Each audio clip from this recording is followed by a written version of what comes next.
Today we'll see CIB Model D, Chapter 31, Credit Control and Monitoring. We'll see in this chapter the importance and purpose of credit control and monitoring and various tools used by the banks for credit control and monitoring, and finally the credit audit.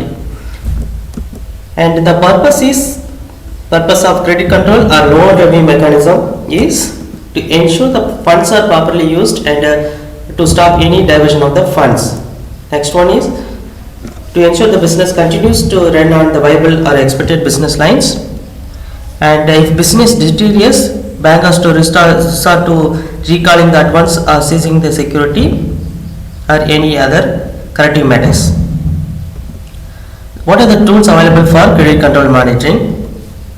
First tool is conduct of accounts with the bank, and through which bank has to check for frequent overdrawings, return of checks or bills, delays in submission of stocks or receivable statements, low turnover, routing of transaction with the other banks, delay in payment of interest or installments, and development of LC, and finally the invocation of bank guarantee. With these are all unsatisfactory features, and if there is any of these things happens in the accounts of the customer, then bank has to conduct more frequent go-down inspections, ensure sale proceeds are routed through the borrower's account maintained with the bank, and bank has to insist for pledge of stock in place of hypothecation. Okay, this is the first tool. The next tool is periodic information submitted. The customer submits monthly stock statements or receivable statements, okay, in order to calculate the drawing power of his cash creditor account. Okay, and using these stock or receivable statement, bank has to check for its accuracy or correctness, and has to check for any non-moving stocks or accumulation of inventory is there, and the old receivables above 6 months old are excluded from calculation of drawing power. So these stocks or receivable statements are cross-checked during inspection with the records of the customer in the company. Okay, and sometimes physical verification also takes place, either fully or on random basis based on the size of the stocks. Third tool available is stocks or receivables audit conducted by the bank. Okay, apart from submitting the receivable statements or stock statements, bank also conduct special audit, special stock or receivable audit for larger size accounts.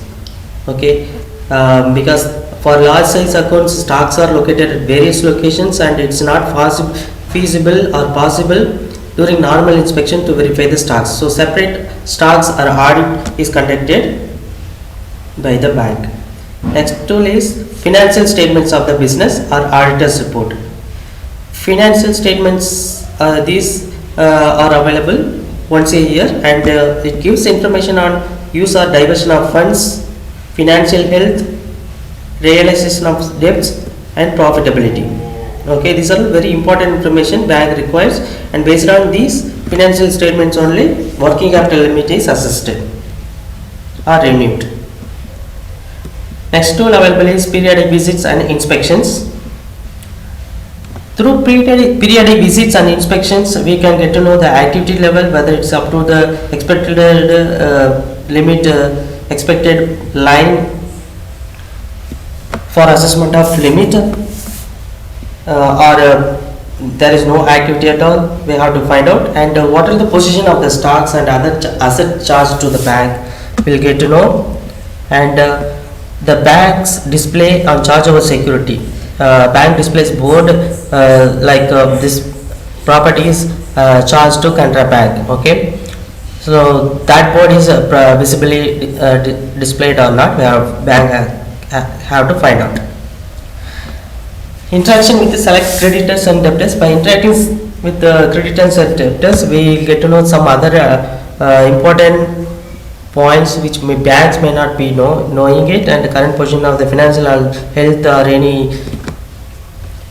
inside factors also we will get to know. And next tool available is periodic scrutiny of borrowers' books of accounts maintained with the other banks. This is also one of the important tool.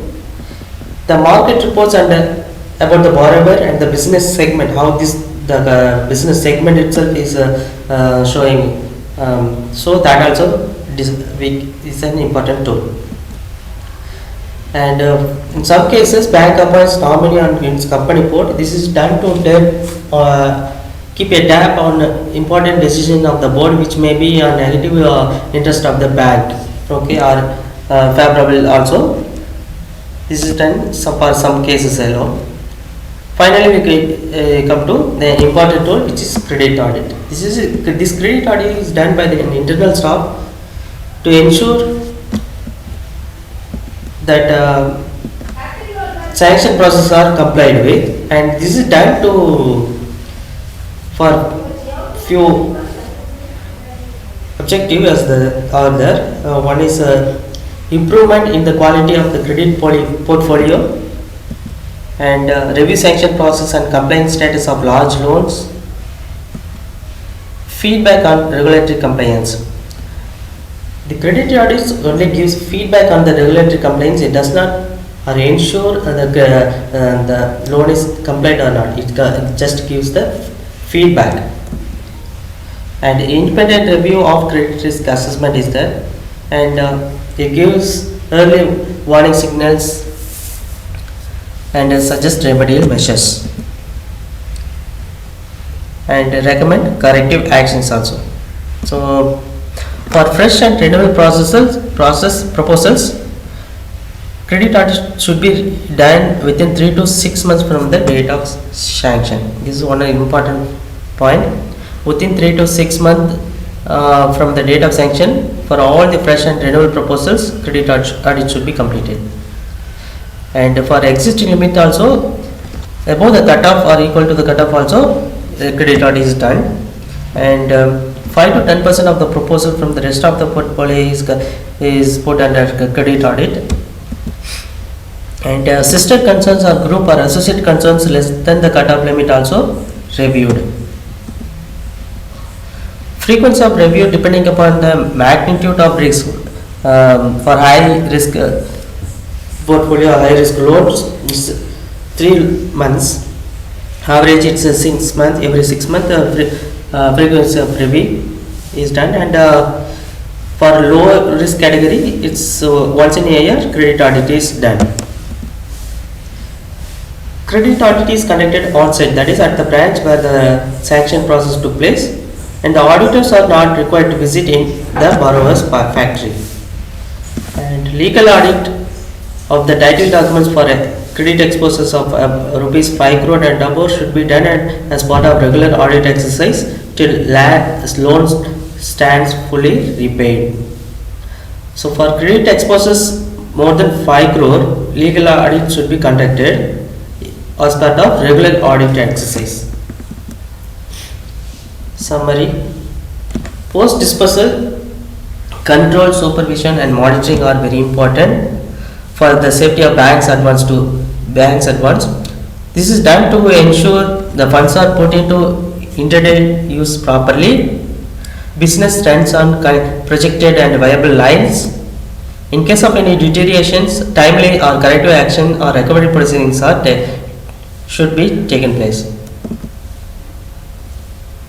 The tools available for this control and monitoring is the conduct of accounts with the bank, periodic information submitted by as per the terms of the accounts, monthly stock or receivables statement submitted by the borrower, stock or receivables audit conducted by the bank, financial statements of the business auditor's report, periodic visits or inspections, and interaction with the select creditors and debtors.